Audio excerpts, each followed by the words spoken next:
In this ever-evolving world, what is your edge?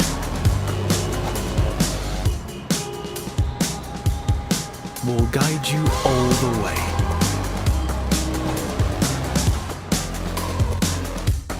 Through regulatory landscapes,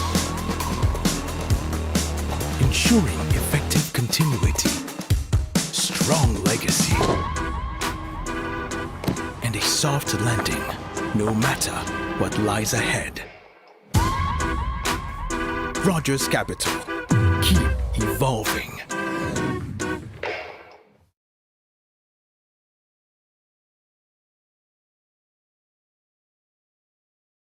In this ever-evolving world, what is your edge? Keep moving forward.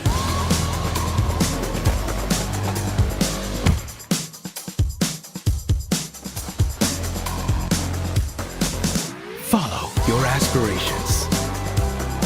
Bounce back from setbacks. Make a leap. Take the right path.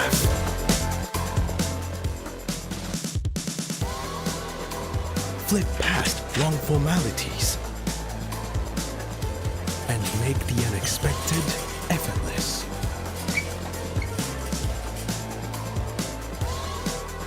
Need funding? Need it now? Skip the hassle. Rogers Capital. Keep evolving.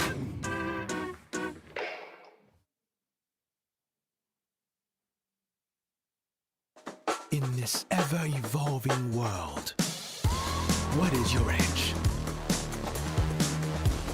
Bridge the tech gaps. Vault over inefficiencies. Step above the limitations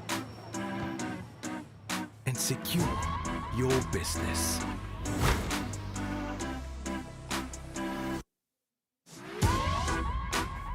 Rogers Capital. Keep evolving.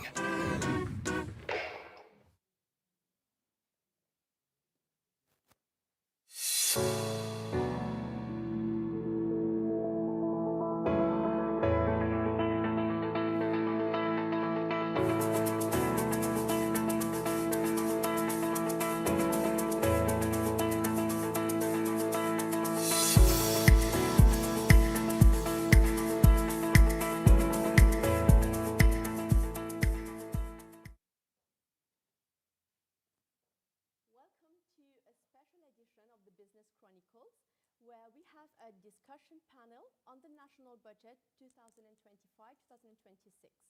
I am Shafinaz Mouletou Ramgoulam, Head of Advisory at Rogers Capital Tax, and I will be the moderator for today's panel. We stand at an important moment in the Mauritius economic journey. The national budget was presented yesterday in the National Assembly. The theme of the budget is From Abyss to Prosperity, Reconstructing the Bridge to the Future, which is about reconstructing the economy, strengthening the country's finances, and restoring the strong fabrics of the nation.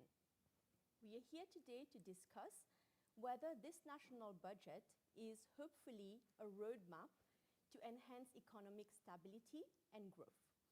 In December 2024, the government, the newly elected government, has released the State of the Economy report, which actually showed a bleak picture of the country's finances. And this was again restated in the national budget yesterday.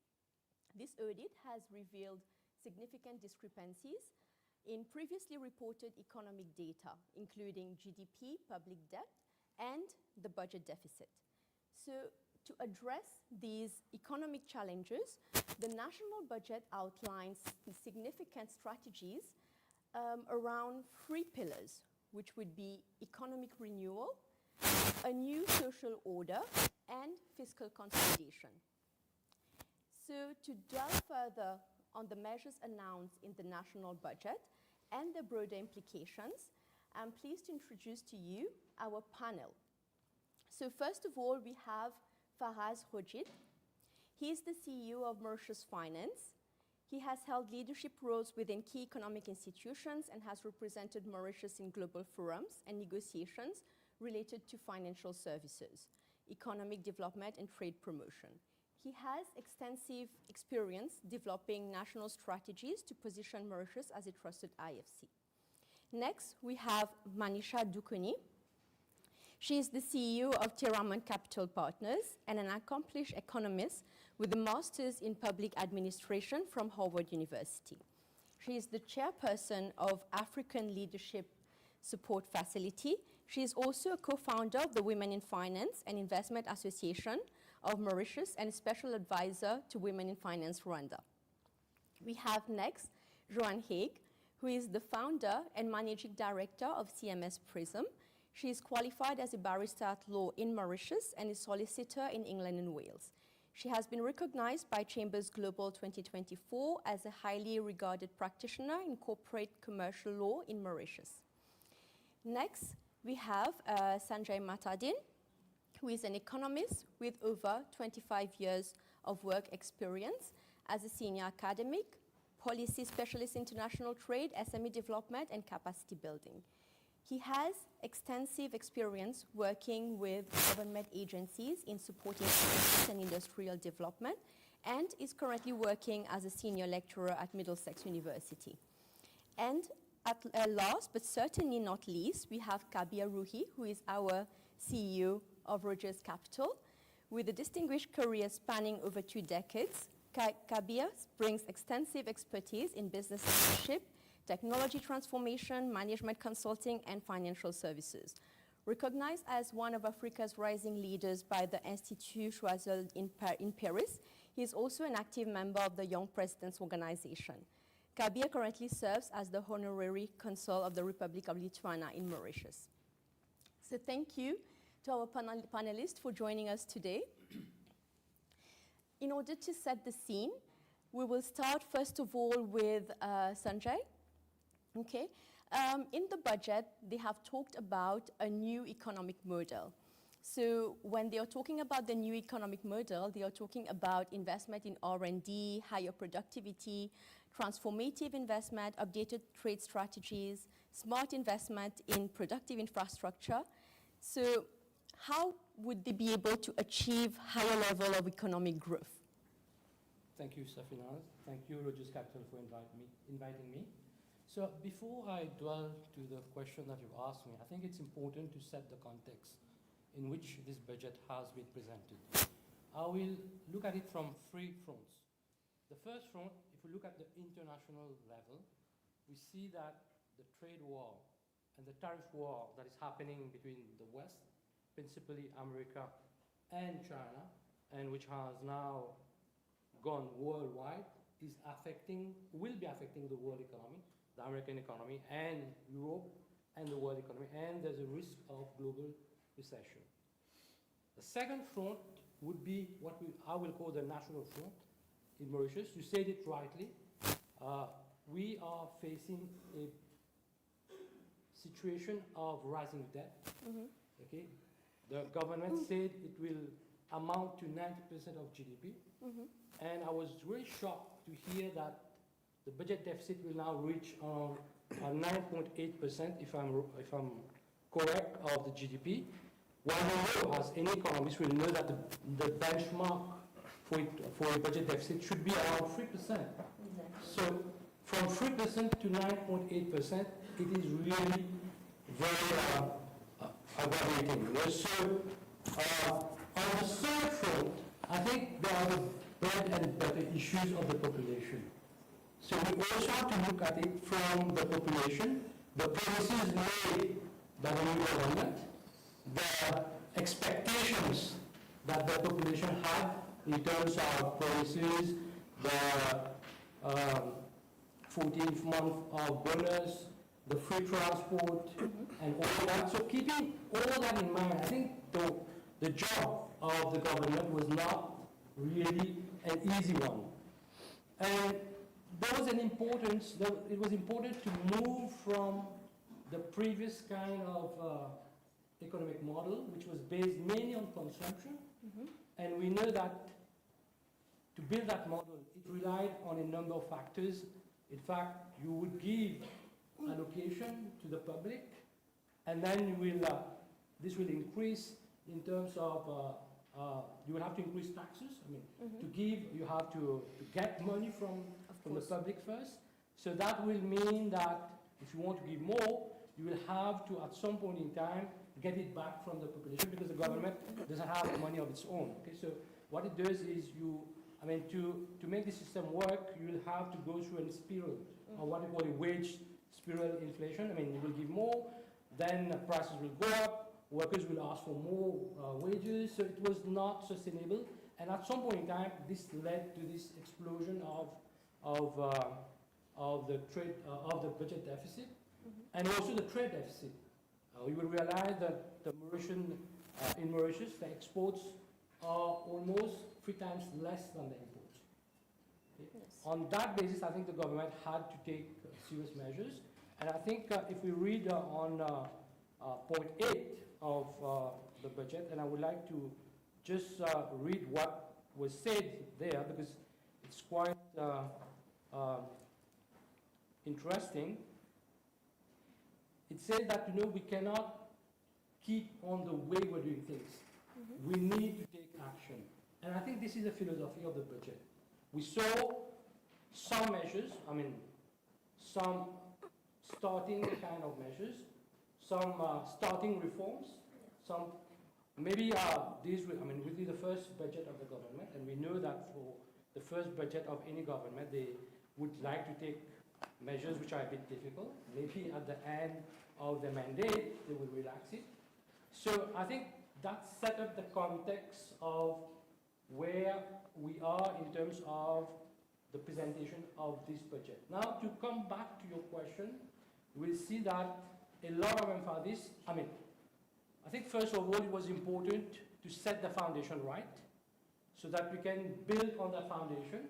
And we'll see that the government has, I think in the first paragraph of the budget itself, the government is saying that they will put a lot of emphasis on AI, on smart investment. And this is also something which is taking the world by storm. You will know that if we miss the train on AI, it will be very difficult for us to catch up in terms of our comparative advantage, about our competitiveness and our kind of how we're going to do business and do more exports. Okay? So I think there are a lot of measures in terms of AI coming into different sectors of the economy. When we read the budget, the Ministry of Finance said that there would be an AI department in different ministries, and this will help to bring in the new kind of technology and the new kind of way of doing things. And I think it's important. I think when we look at the audit report, and I was reading the audit report, and it said that Mauritius had, for example, an e-commerce strategy. We had an AI strategy, but because of lack of maybe political commitment, and maybe also because of COVID, we have to realize that the COVID had an impact for at least 2 years on the economy of Mauritius. There was a time lag, and it was highlighted that the e-commerce strategy has not been implemented, and we are going to lag behind. So it was important. But here, I think that the budget, in terms of what could be said as a constructive criticism, because we can't just say that everything is rosy, I think it doesn't say specifically how it's going to do it. I was about to and also, yes. Who's going to drive it? Exactly. And also the absorption capacity of the government of Mauritius. Because to have big dreams, to have big plans is good, but can you put it, can you implement it is the question. So on that front, I think we need to wait for the government to elaborate more. And also, I think one of the pressing problem of this government is that many posts in the government are vacant, and many of the institutions are not working properly because they don't have the manpower, they don't have the leadership. So how fast the government can make the recruitment and make the changes is important. Because at the end of the day, I think Mauritius, to grow to the next level, it needs more efficiency, it needs more digitalization. We need to move more toward a smart Mauritius. I think I will stop here. Maybe Yes. If you have follow-up questions, and I can. I think you are right, definitely. But the right person at the right place, of course. And AI is not something that will be able to implement so easily. I think we need experts. We need people who would be able to guide us through all of these. And I think when we talk about those strategies, it is not that clear. We will need to wait for further guidance, of course. But when we talk about all the investment and everything that we plan to do, it seems very long term, right? And in the short term, we still have, as I have said in the introduction, we have an unsustainable public debt. We have a huge trade deficit, as Sanjay has mentioned as well. And so what we are trying to do is trying to build a resilient economy. And from the budget, I think we will need to await for the finance bill, but we haven't seen details regarding the implementations, the measures. So when we are talking about boosting revenue, fiscal consolidation, and of course reducing expenditure as well, while we are not burdening the vulnerable. So my question to Kabia for that, what is your take on this? Would that be helpful? Would that be able to reach the aim of the government that they are trying to reach a target of 75% of debt to GDP ratio? Would that be feasible? Well, at the outset, I think we need to qualify what sustainable levels of debt actually mean. I think there is broad consensus that a ceiling of roughly 60% of debt to GDP is within prudential norms, right? No wonder that up till, I think, 2020, this threshold was hard-coded in legislation. And as you are painfully aware, we are nowhere near that threshold. I think your question was about reaching that target in 3 years' time. In 3 years' time, yes. The answer to the question, as it seems, is no. If you look at the annexures to the budget, I think, from what I remember, we are targeting to reach a threshold of 79.7%, just slightly below 80% in 3 years' time. I mean, all things being equal, and I shouldn't say that on the basis of, a volatile global environment, it will probably take us, but never mind, it will probably take us an extra 1 or 2 years to reach 75%. Okay. I mean, that said, the trajectory is as important as the target itself. And when it comes to revenue, clear measures have been announced, including the introduction of the fair share contribution, the temporary fair share contribution. I think one needs to be wary about the permanence of temporary tax measures. When tax commitments stay. But as a result, from what I've read, the government is expecting a significant increase in revenue next year of around 23%, 11% in the following one, and then it would stabilize and normalize around 6%. Okay. I think the challenge is more related to the expenditure side of things. Though there is the staggered delay in BRP eligibility, social benefits in our country remain largely untargeted.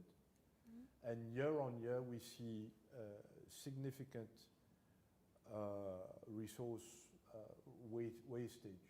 Mhm.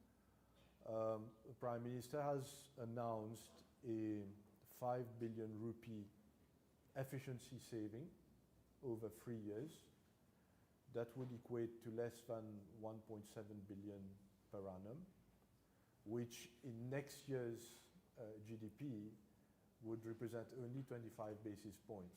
I think we should be much more ambitious about this, especially that we, I mean, when we read the Director of Audit's report year on year, there is probably some leeway to do more.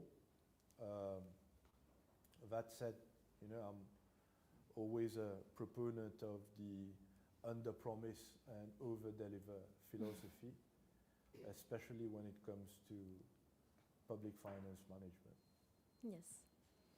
And I think when we talk about the efficient use of resources, I think there's accountability in that sense, because sometimes in many of those funds, we do not really know for sure where the money, how the money is being used. Like we have the climate responsibility levy, and we haven't seen now whether how much we will gather from that. So we will have to know how it is being used, and there are a lot of sustainable projects during the budget. So hopefully this fund will be used for these kinds of projects. And of course, like you were saying, we need to make sure that there is a proper use of the resources. So if we take from an economy perspective, can we go sector-based? Where my next question will be to Faraz. Given that we have the financial services sector, which is one of the pillars of our economy, and the national budget is talking about building a resilient banking and financial services sector with focus on new areas of growth and new market. We are talking about buoyant banking, a dedicated licensing framework for wealth management and family offices. We are talking about a new legislation for electronic bills of exchange and trade documents. And they are talking about a new Africa strategy, although we haven't seen details regarding the new Africa strategy, but there is something coming for the financial services sector to reinforce Mauritius' role as an IFC as Africa-bound investment, for Africa-bound investments. So, but we haven't seen a lot of exemptions, tax exemptions for investment and incentives to boost Mauritius as an IFC. What is your take on this? I think, Safinaz, I think the narrative has changed. If I were to be candid, I think the narrative has changed from tax exemptions and tax incentives to more value-added services that would perhaps trigger tax incentives in the aftermath of those activities. But your question is more threefold. So let's talk about new products. I think the budget has come up, the Minister of Finance has come up with a couple of new products, including bullion banking and exchange. Family offices, I think, is very important. It's in the narrative of Mauritius being a private wealth hub. I think we have not done enough to position Mauritius in the private wealth realm.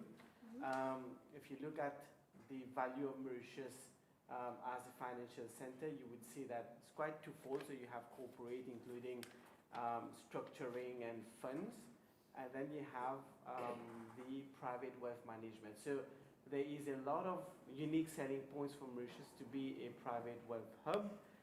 But we have not reached there, whether it is in terms of more substantive activities, whether it is in terms of the positioning of the country, the marketing of the country for private wealth. Yeah.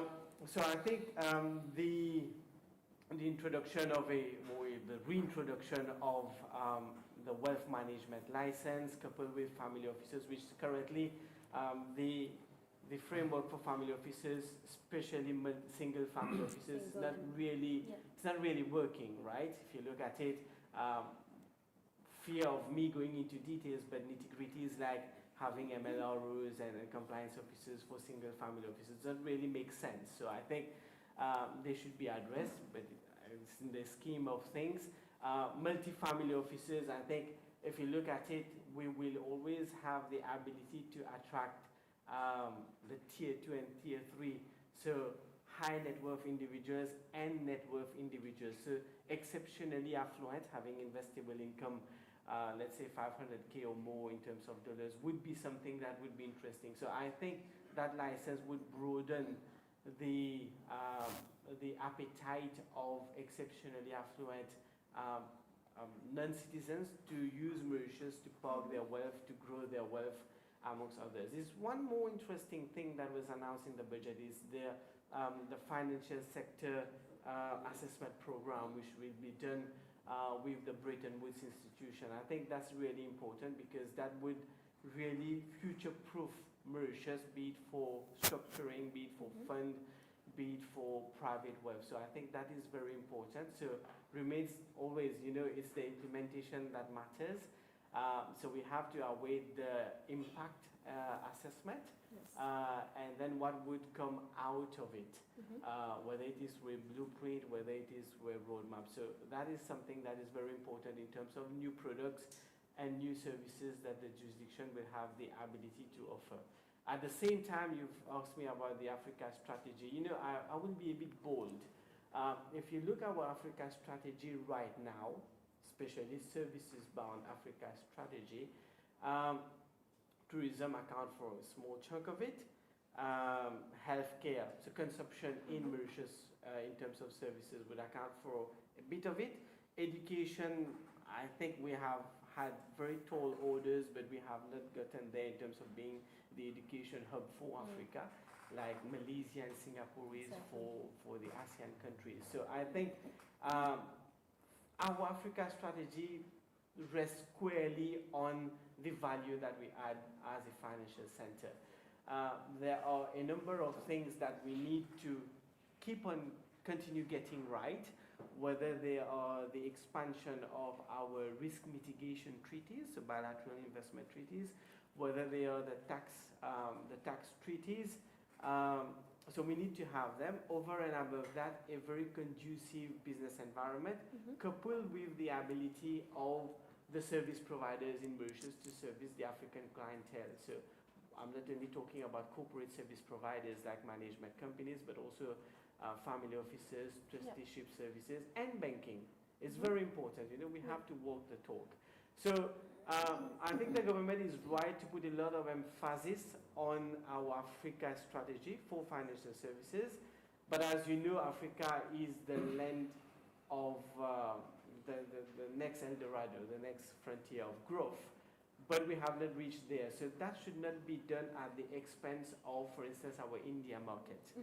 If you look at funds, for instance, the ticket sizes in India is much more than going in Africa. So we have to be very mindful of that. But we can always grow our Africa share of activities, and it's about getting the ingredients right.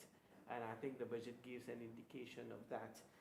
In terms of tax incentives, like I mentioned in my opening sentence, I think the narrative has changed, but there has been an extension of the partial exemption regime for virtual assets. I think that is important. Over and above that, you would have seen in the details in the fine print that there would be the introduction of the qualified domestic minimum tax. Yeah. So the QDMTT will come. It's very important that it comes with a package of incentives, including recalibration of our partial exemption regime. So I think once it will be implemented for qualifying entities, it is very important that we recalibrate all the tax incentives that we have. And of course, we have to be mindful that we have to be compliant with the Forum on Harmful Tax Practices and the EU's Code of Governance, amongst others. So I think the tax incentives will come in the aftermath of the QDMTT, but we will have to bear those in mind going forward. Yes.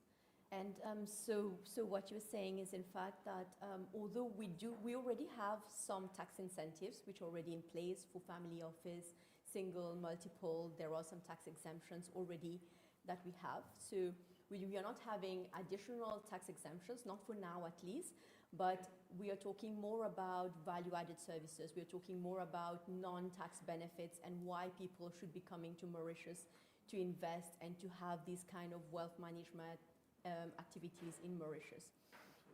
And definitely, if we're talking about the New Africa strategy, we should be bringing the people in the industry for their input, because they would be the people who work closely with clients and would be aware of what is going on and how to bring about the Africa strategy. But when we talk about an IFC, like Mauritius being a leading global business and financial hub, one thing which would be important is keeping our rupee stable.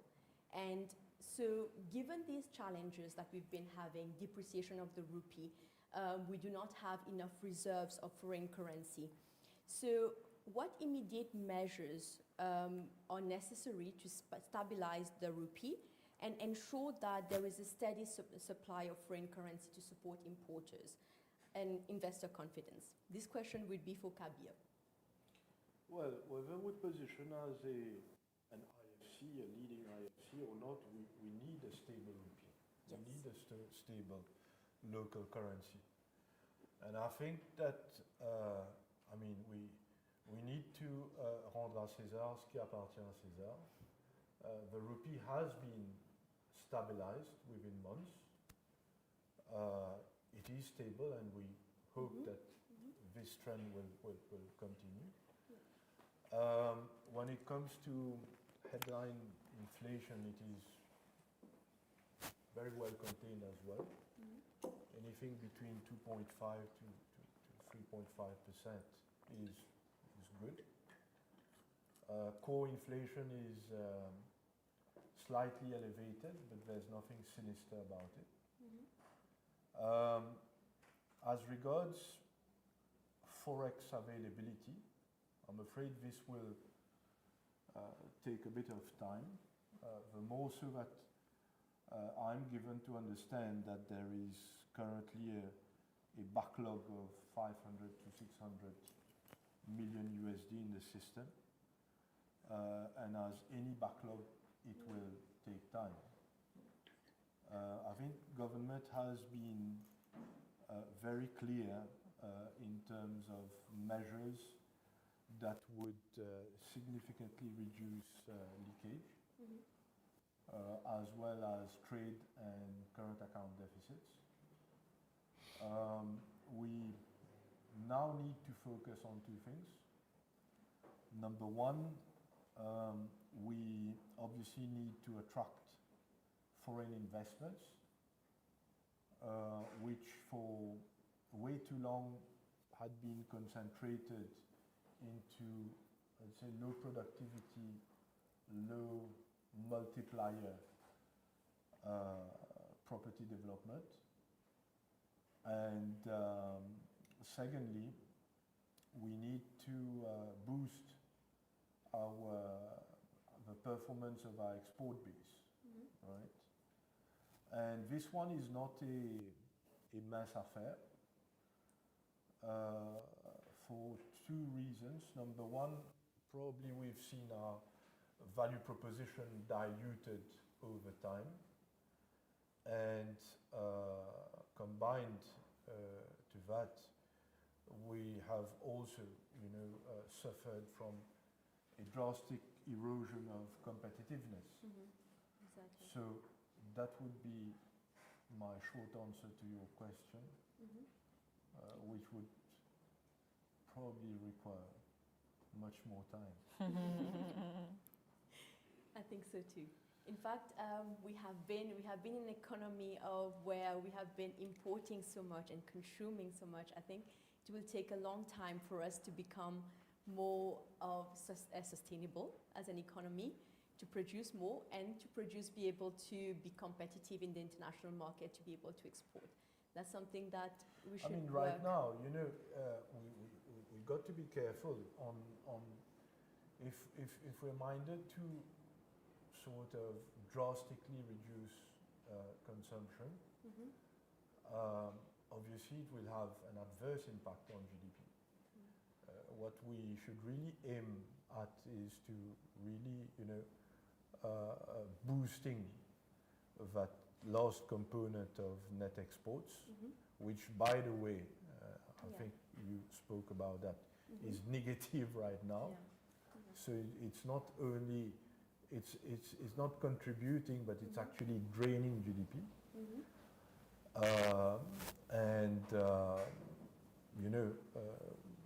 For way too long, our economy has overly relied on consumption, and till up to recently, government spending. So it is high time that we go back to the model that contributed to our relative success, which is about investments, especially foreign investments and exports. And talking about investment in the different sectors, then my next question would be for Manisha, because as Kabir is saying, we need to be able to invest in various sectors. We are talking about the different kind of production.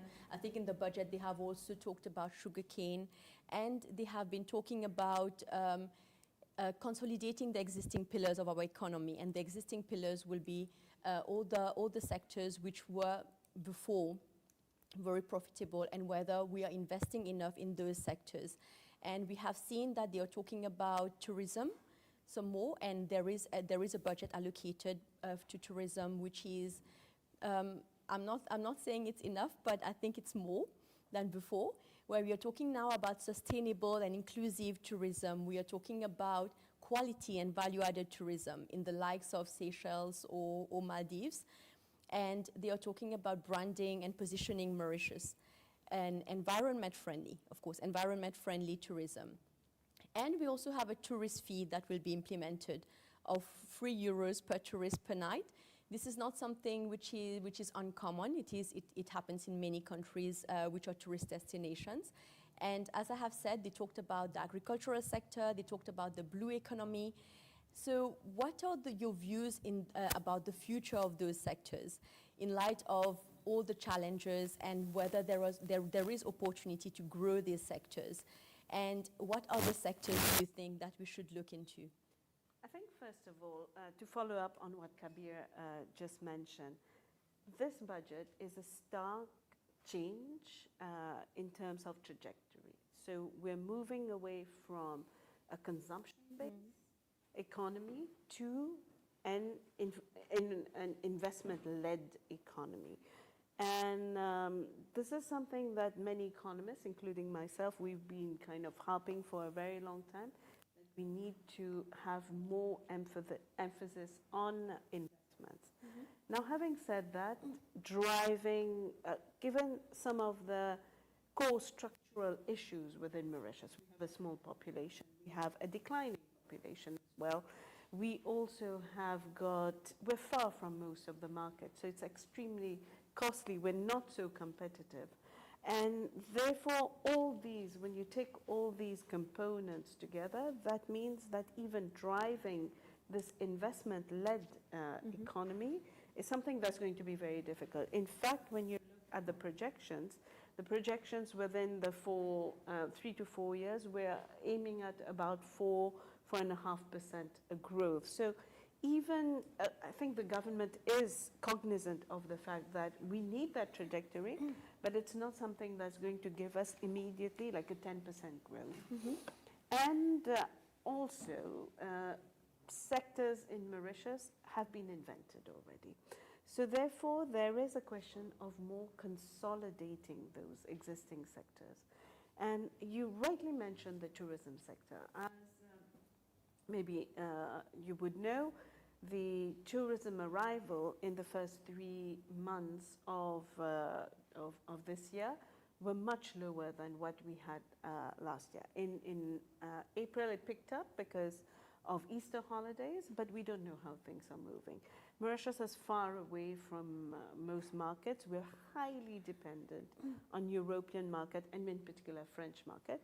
So therefore there is a whole rethinking that needs to be done. And those rethinking, that means that we need to reorganize certainly the sector. But apart from the sector, there is also the blue economy sector. One of the things I think some of you have mentioned, Sanjay, you mentioned the fact that, for example, we are exporting very little compared to what we're importing. One of our biggest import after petroleum products is actually fish products. And we are surrounded by the sea. And we have one of the biggest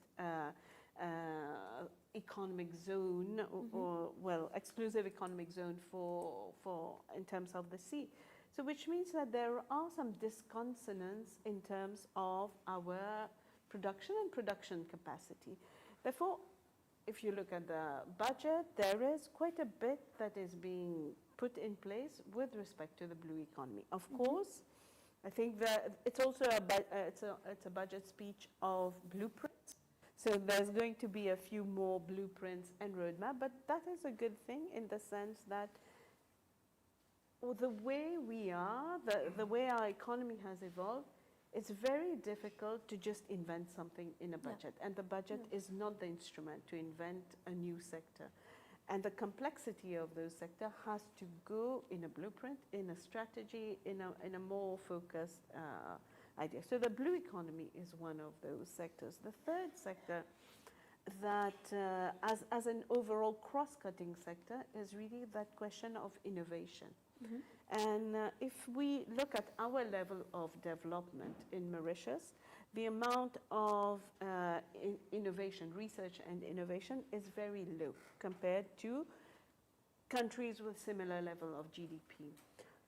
So being able to drive more of research, more of development, more of innovation within the country, it's something that will likely yield more results in the longer term. Yeah. Now, linked to that, there's one element that I haven't heard in the budget, is the biopharmaceutical sector. Okay. It's one of those sectors for me where I feel Mauritius has a huge leverage, and there are things that certainly can That be could be done in there, but it's not explicit in there.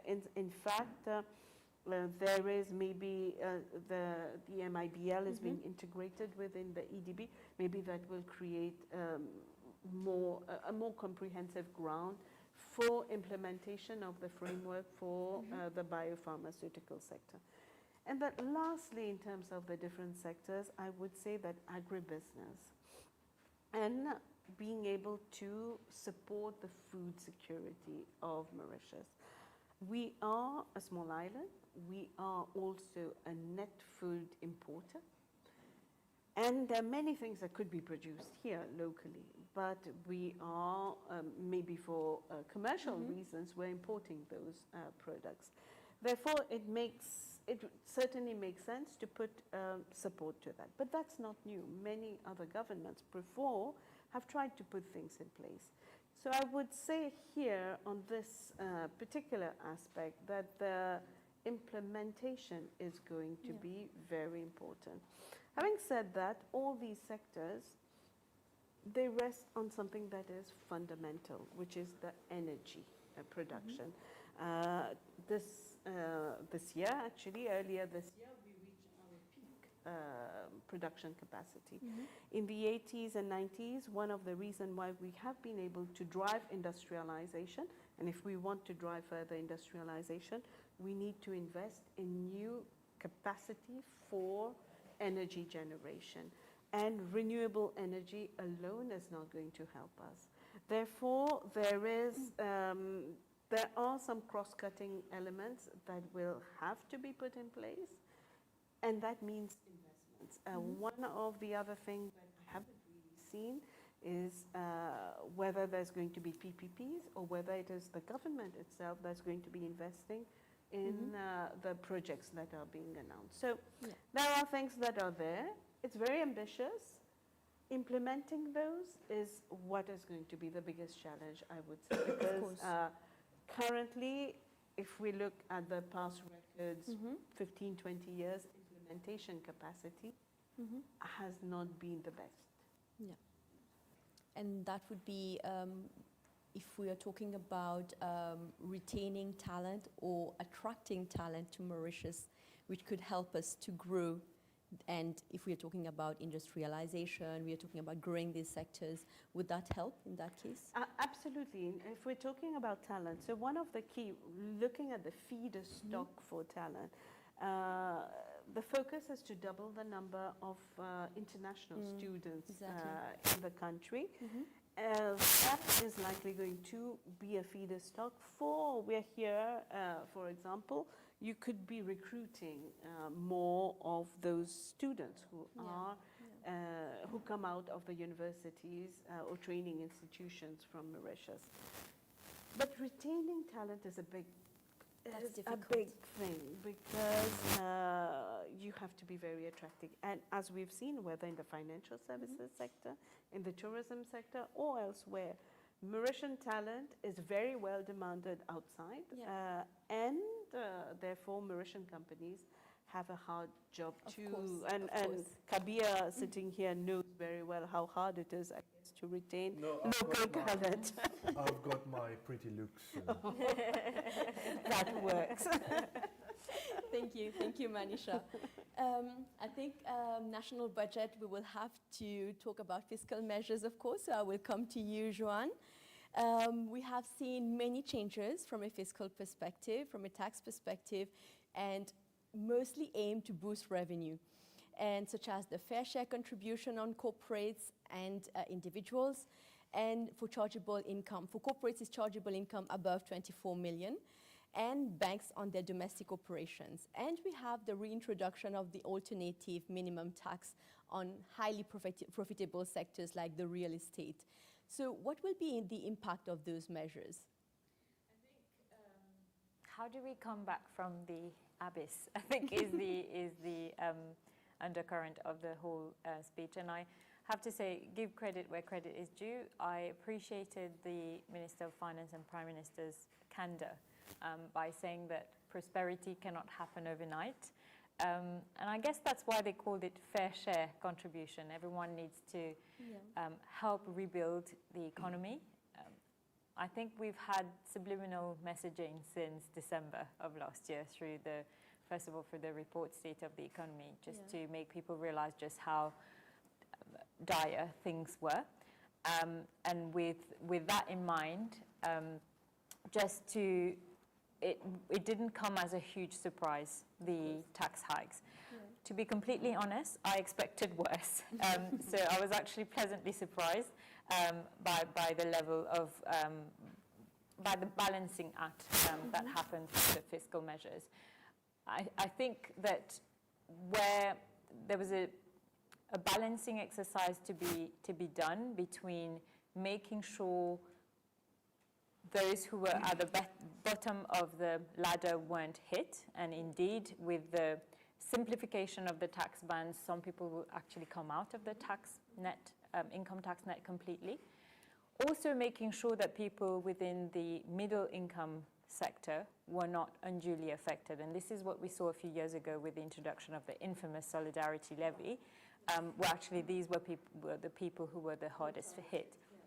So with that in mind, the measures announced actually make sense to me. So what they've done is they've gone for the deep pockets, and they've gone for the high net worth and ultra high net worth. So it didn't come as a huge surprise that they went for banks and highly profitable sectors such as hotels, financial intermediation, insurance companies, real estate activities. There are a few things that I think is worth highlighting, which are positive, but there's also some caution that needs to be exercised.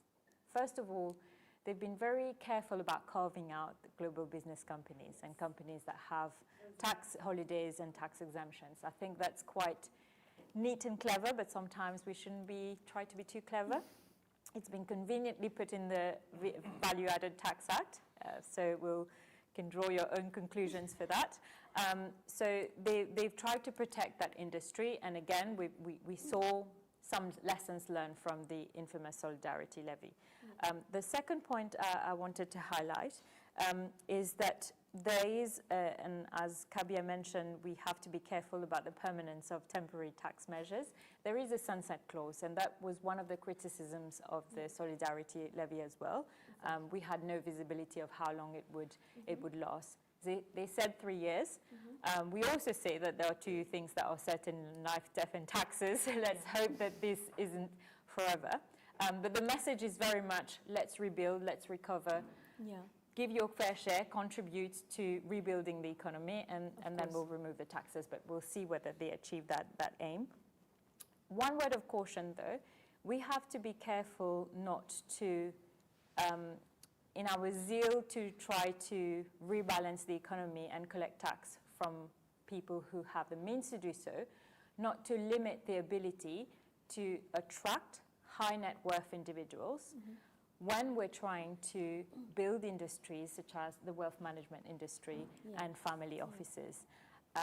When you're setting a threshold of 12 million a year for individuals, it might seem very high for the everyday Mauritian, but for an expat who's been working at a bank or family office in Europe or Switzerland or Dubai, it's actually not that much money. So we have to be careful at balancing that act. I was also quite surprised that there's this sort of concept of capital gains now when we talk about villas and EDB schemes, properties that people are buying. So that might act as a deterrent.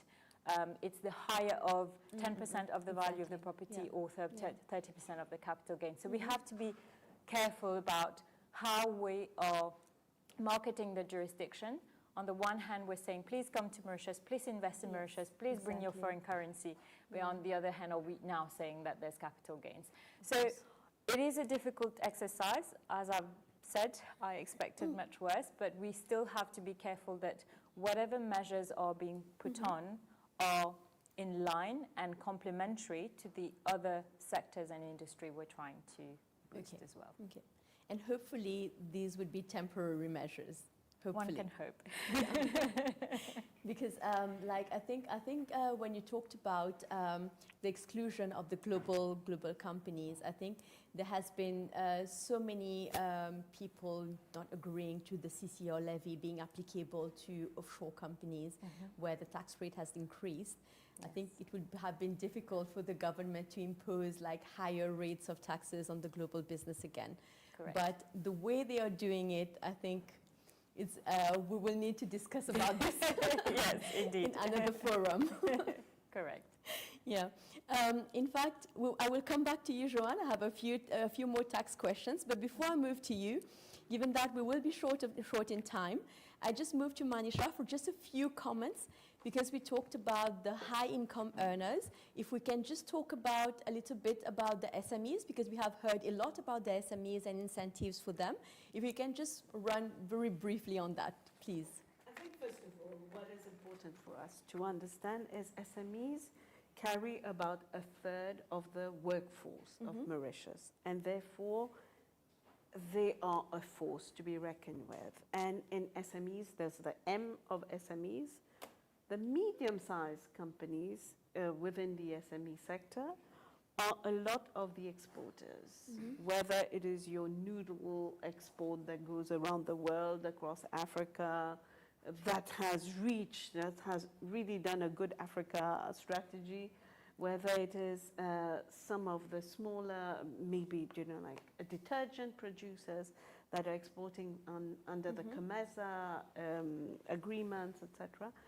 They are very important, and therefore there is, as we say, peut-être la part belle that is being done, that is being shared with them. Now, having said that, when we look previously at the incentives, most of the incentives were really skewed towards, and I think Kabir mentioned that, were very skewed towards the construction sector, real estate and construction. Here we see a bit of a rebalancing.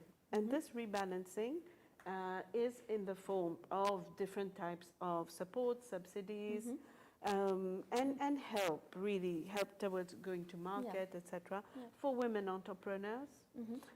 Many of them have been helped via, for example, the She Trade movement. We've seen many of the associations of women in Mauritius that have done quite a lot of work to help women. You've seen IMFCE, etc., that have done quite a lot to help women. Even the chamber, MCCI, has been working on putting in future platforms, for example, to help women and women entrepreneurs. This is one big chunk. And in fact, when we're thinking about women entrepreneurs, very often in our kind of mindset, we think about the local person who's selling pickles or dresses. The case.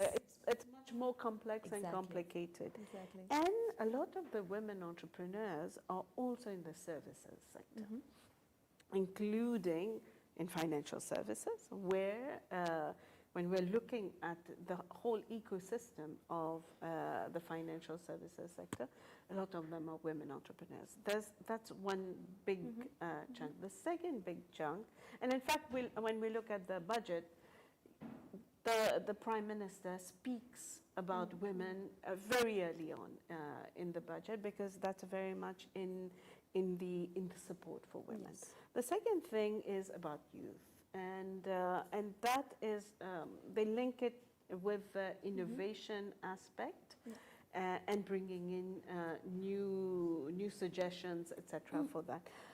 And if you look at the annexes, there are now new laws that have been put in to ensure that when there are bigger projects, a certain percentage of that big project or a certain amount of that big project goes to an SME-related company, Of course. whether it is, like in the construction sector, for example, it could be, and even government projects could be. Yes, So that is a good thing. Yeah. these are good things because it kind of opens the market for, the marketplace in some way, for the SMEs to be able to expand, Access. develop. Exactly. And I believe that the SMEs would be in the longer term become a driving force, like in many other countries where we see SMEs being driving force in the economy. Of course. Thank you, Manisha. I will go back to Joanne, because we have a few questions that mainly from our clients and our viewers regarding the reactionary amendments to the law based on cases that we have seen in Mauritius. So first of all, the LTO case. You have won the LTO case at the level of the Supreme Court, and now we have seen an amendment, a suggested amendment in the law, where income deemed as core, only income deemed as core would be eligible to the partial exemption. So first of all, I just want to have your quick reaction on that. And secondly, given that the MRA has appealed to the Privy Council for the LTO case, do you think it will weaken their case in that sense? Because they need to amend the law now to clarify. First of all, I think it's I promise to be nice, but I have to say, I think it's very cheeky to amend the law every time you lose a case. You're going to be amending the law a lot of times otherwise. It's a difficult one because, as you know, I feel very strongly about the case. This case is a situation where a domestic company with all its operations in Mauritius, all its offices in Mauritius, all its activities in Mauritius is being denied the partial exemption, which is ironic because the whole point of BEPS is to tax where value is created. Exactly. So, you know, it's a difficult one for me to get on board with. So I think there's a few options. Either they amend the law and they withdraw the case, or they decide to amend the law and go forward with the case, or they amend the law retroactively, which we have seen in the previous government, which I hope will not happen in this time round. So yeah, I think we should look at things from a long-term perspective and look at yes, if we do not want to tax people, if we want to tax people now on interest income, then so be it. There needs to be a policy decision. Exactly. But simply amending the law because one has lost a case is not a solution in make my humble sense. view. But then, in the same sense, we have the issue of VAT rulings, where in fact usually an income tax ruling is not binding, but a VAT ruling in many cases may be binding.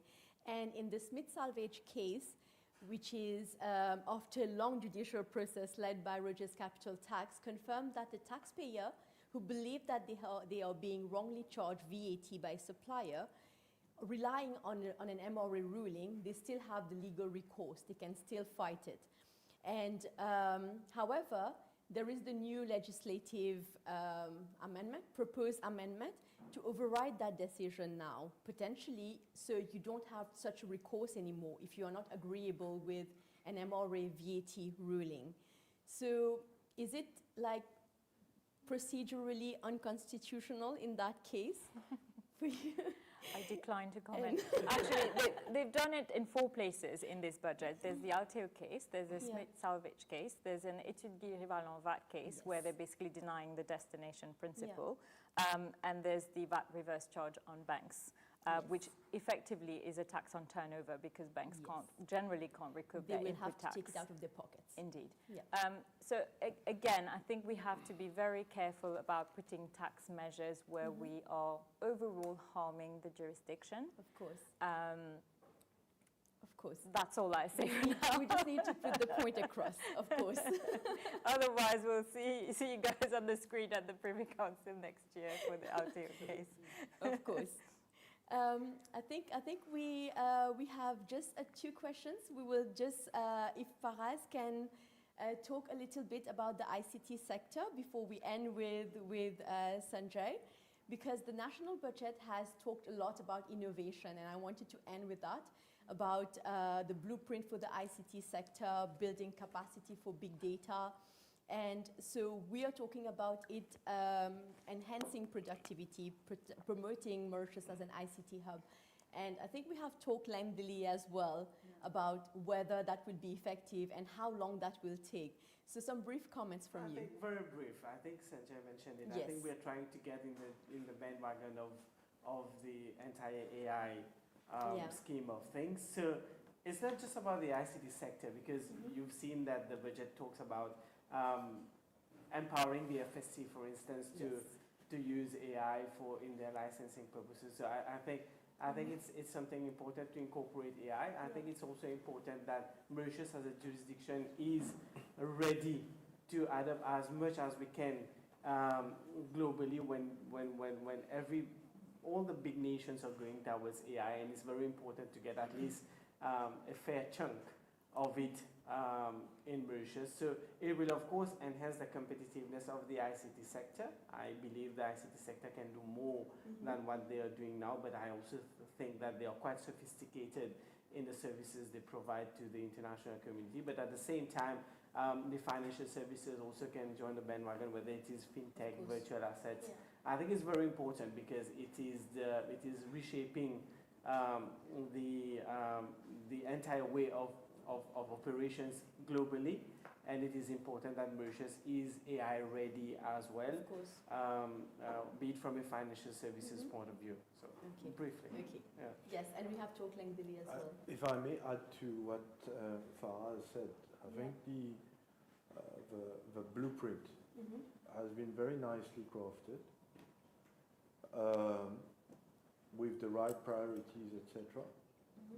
And the good thing is that the minister came up with his plan early in his mandate, and that would theoretically give him sufficient time for execution and adjustments where needed. Whereas in the past we've seen the formulation of strategic plans taking years with no real sort of implementation. Beyond sophisticated things like AI, blockchain, and others, which, by the way, relate to software engineering at the end of the day. I think we need to be cognizant of the fact that all of this is enabled through skilled resources. Hence the Yeah. urgency Of course. to really attract those people Yes. who will make a difference.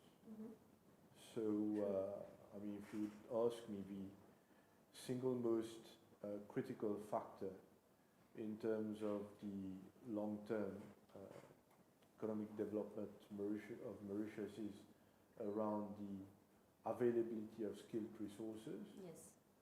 So I think there's a sense of urgency on that. Yeah, I would agree with you, definitely. And I will come to Sanjay for some ending remarks on how do you see the future. And I think we have talked lengthily as well, and Kabir has mentioned that when we talk about the aim of the government for the debt ratio, I think it is 3 years is ambitious. So maybe some ending remarks, Sanjay, before we finish. I think we have to be realistic. I think it's not a budget that will transform the Mauritian economy. It's not a budget that will bring a revolution in the country.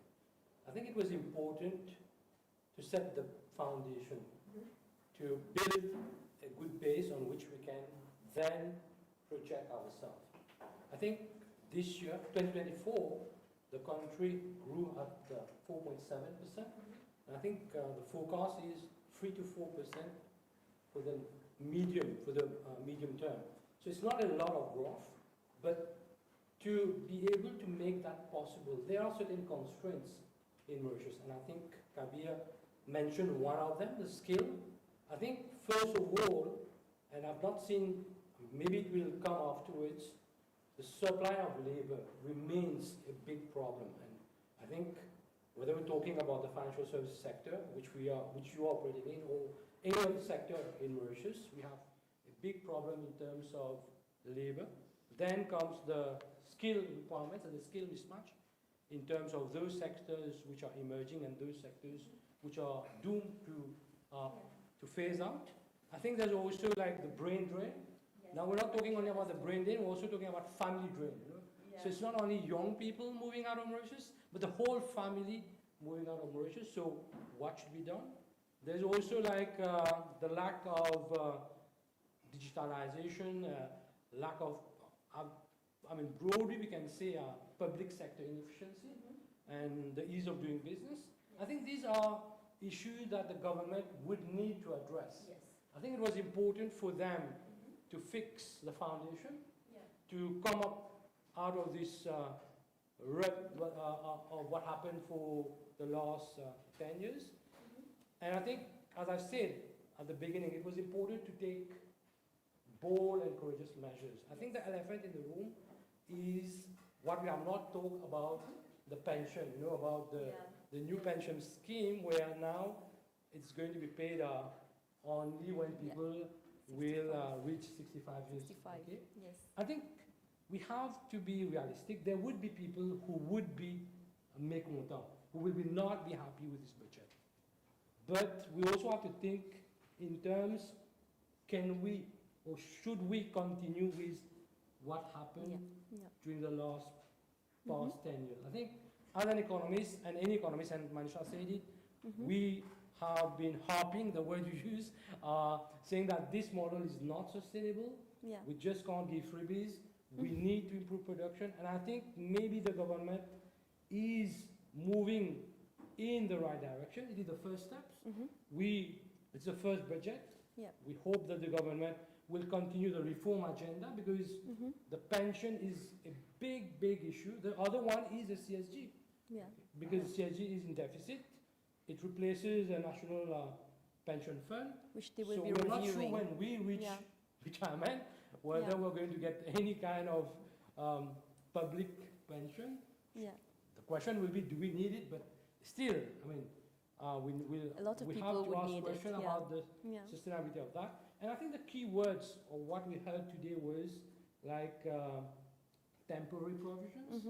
We talk about, there was also words of transition, you know, all these allocation, we have a transition period. I think what is important, the government needs to do two things. One is to look after those who are vulnerable, those who need the support. Second, the government needs to communicate, because there would be people who will be unhappy.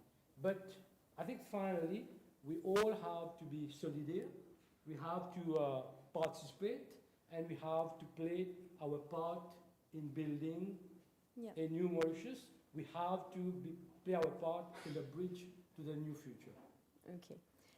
I will echo with you on that. I think for a newly elected government, this is certainly a foundation that they have laid.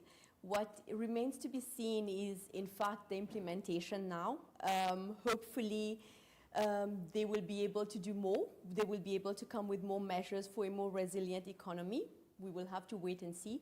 And we will have to wait for the finance bill to be able to get even more clarifications on the measures. But I think even further than the finance bill, it will be all the projects, everything that they will be driving, and all the people who will be working on the blueprint, etc. All these will have to be, we will have to see. And hopefully we will come for another panel discussion next year for the next national budget on a more optimistic note and with a brighter economic outlook, right? So this is the end of the panel for today. I thank you, all the panelists, for being here, for accepting our invitation and coming here, for all your insights. Thank you so much. And thank you for all our viewers as well. Thank you for staying until the end. If you have any questions, you can leave them in the comments with your contact details, and we will contact you. Thank you, everyone.